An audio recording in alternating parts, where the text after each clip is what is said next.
Gaafa Tigraay mudhii qabatanii mormitan san maaliif hin dubbatin waa'ee lixa Oromiyaa? Arra dantaan siyaasaa teessanii isinirraa tuqamnaan qalamni keessan kana barreessaa jechuudha.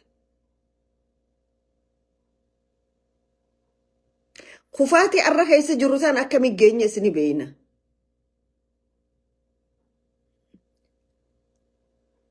Bara sadii guutuus gaafa 2018 biyya irraa 2021 dalagaan teessan ABO balleessuudha ture jechuudha sagantaan teessan.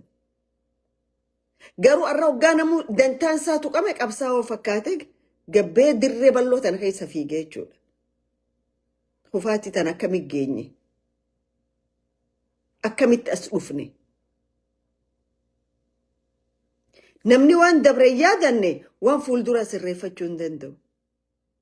Kalee maal keessa turre arra maal keessa jirra boroo haram deemuu deemna.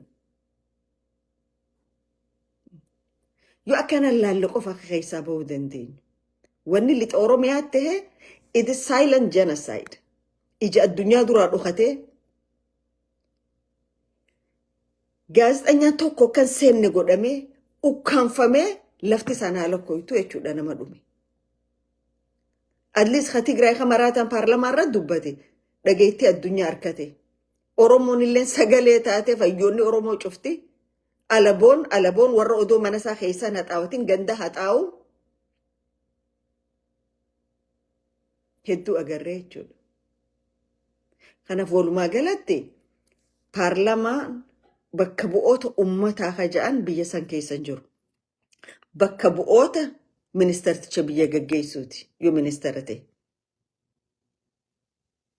Cabbiinsa daangaa Oromiyaa dhumaatii ummata Oromoo hiyyummaadhaan arra ummanni Oromoo kagaafa abdiilee buqqeef arra buqqee jittu namni 1,200,000 ol Oromiyaa bahaarraa buqqee Oromiyaa cufa keessa kadhataa ta'ee jira jechuudha. Biitti misooma qabdu biitti ganamaa galgala nyaattu ummanni hangi kun buqqee badee ala dhaabbatee kadhatee misooma jechuun silaa nama qaanfachiisaa jechuudha. Garuu bara dur first kilaasii fi second kilaasiitu jira biyya san keessa. Arrallee Oromoo keessatti first kilaasii fi second kilaasiitu jira jechuudha. Dur hadiinaati arra garuu Oromoo keessaa jechuudha.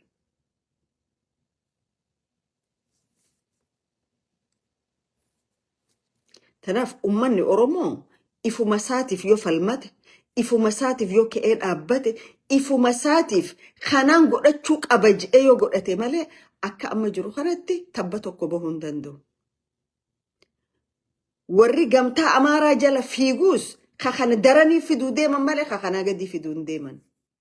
Amaara wajjin biyya waan ni goona, faannoo wajji kana goona, faannoo wajji marii goona, Amaara wajji mootummaa kana darbinee biyya qabanna maal. Amaarri aadaa dimokiraasii hin qabu. Aadaa naamusaa hin qabu. Walqixxummatti hin amanu.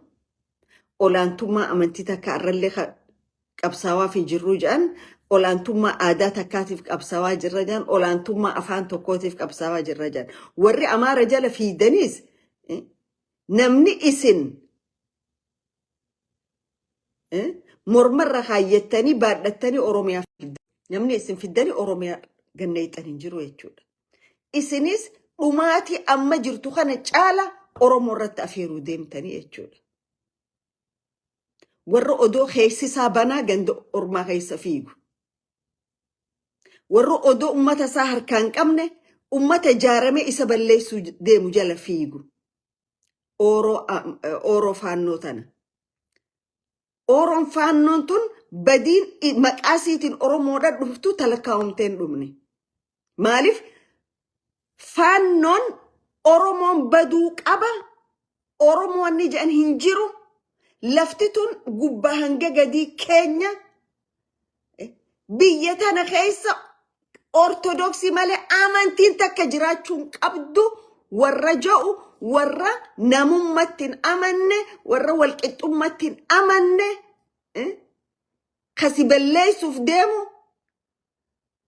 warra kana wajjiniin walii galee biyya san keessatti dimokiraasii labsaa jetta. Amaarri aadaa dimokiraasii hin qabu. Itti isin amanu. ittis hin amanu. Seera akkasiitis hin beekan, ittis bulanii hin beekan. Tanaaf warri Amaara jala olii gaffii dangan dhaabbadhaa if laala. Nuti dhugaa ummataatiin dubbadha. Dhugaa ummataa. Anaaf dhaaba siyaasaa cufa dura ummataatu naa dursaa jechuudha. Yoo ummanni kiyya jiraate dhaabni siyaasaa jiraata. Nation is first. Ummanni yoo jiraate dhaaba siyaasaa ka ifii fedhe ijaarrachuu danda'a. Garuu ummanni yoo bade ummanni harka keetiin tolfattu hin jiru jechuudha. Aangoo teessanii jettanii dhimma galii keessanii jettanii ummata Oromoo gatiin kafalchiisina. Maaniimne ummata Oromootti waan irra walii galtan Yurooppatti. በኢትዮጵያ አንድነት አንደራደርም ጀተኒ ሚቲ ማንም ነሬ አሲን ኡመቱ ኦሮሞ ኢስም ቢሊሶም ሲነቻ አሲን አሞ ተኩማን ኢትዮጵያ ጋፊ ኸይሰን ሰኑ የተን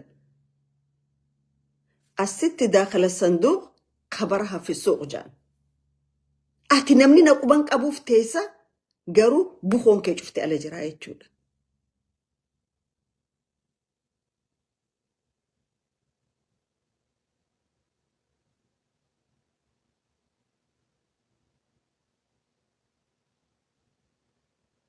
I think يرون كون يرو أورمو والدقيفتو أورمو والجلديم أورمو مالتو نرت هجته مجرالالو شرافي دبا سياسة خ أورمو ردي مجرو أسين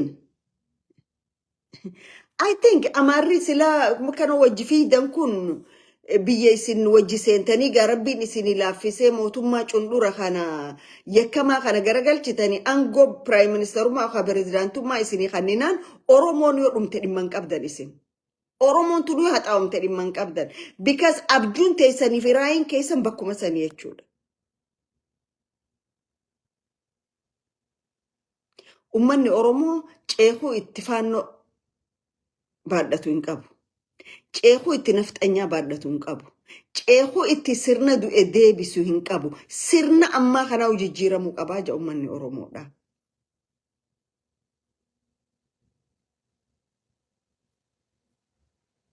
Kanaaf waan hin amannetti waan ifi ittiin amannetti ummata Oromoo gatiin kafalchiisina. Waan ifi ittiin amannetti ummata Oromoon fixina. Ummanni Oromoo ka qabsoo godhaa tureef godhaafis jiru.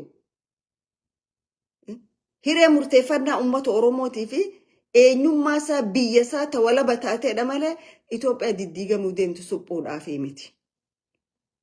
Hoggaa isinii hammaate haalli yookaan Oromoo kan jettan yookaan maal jettan. Hoggaa xiqqoon jettan Itoophiyaa kan Itoophiyaa akkasii jettan. Ejjennoon qabdan waan kalee jettan arrarran deebitan. Akkamitti isin amanamanis rakkisaadha. Garuu ummanni isin wajji dhiichiftanii olii gad deemtan kun waan deemaniif beekan, waan barbaadan beekan, ejjennoo isaanii beekan, furtuu eenyutu nuu banuu deemaa beekan. Seenaa biyya sanii keessatti warri kaabaa ceekuu Oromoo irra bahu malee Oromoo takkaa moo hin beeku. Arrallee saniif deemaa jiranii jechuudha. Kan Oromoon isinit dhiisamoo isinitti hin dhiisu waliin ilaallaa jechuudha. An hammanumaan fiin dhufee waanuma paarlamaa kalee jedhansanii paarlamaa booyyeessan bakka bu'oota ummataa jedhan bakka bu'oota Abiyyi Ahmad edda dubbate san na ajaa'ibe dhumaatiin Oromoo tokkoon kaane maybe jarri kun warruma dhumaatii Oromoo kana keessaa naggada qabuunsee biizinasii keessa jiraaf warruma bakka bu'oota ummataa jedhuu fi kaabnee Oromiyaa caasaa Oromiyaa tana keessa dhiiga ilmaan Oromoo warra kubbaayyan naqee gurguratu harka 195 jira jechuudha. Okay. Kan komishina itti gaafatama komishina poolisoota dirreedha moo maali? Namicha amma daga addis standard irra waa barreesse. Amma gaa kana harkattanii dargaggoota lixi baha biiftuu akkuma khalixa biiftuu maqaa itti maxxansitanii fixanitti amma zoonii kanaatu isinii hafe jechuudha. Alamuudha eenyu maqaan isaa ati calji'ituma gubboo Soomaaliin sii kannitu fudhadhu. Gubboo adareen sii kannitu fudhadhu because you are a millionaire. Okay?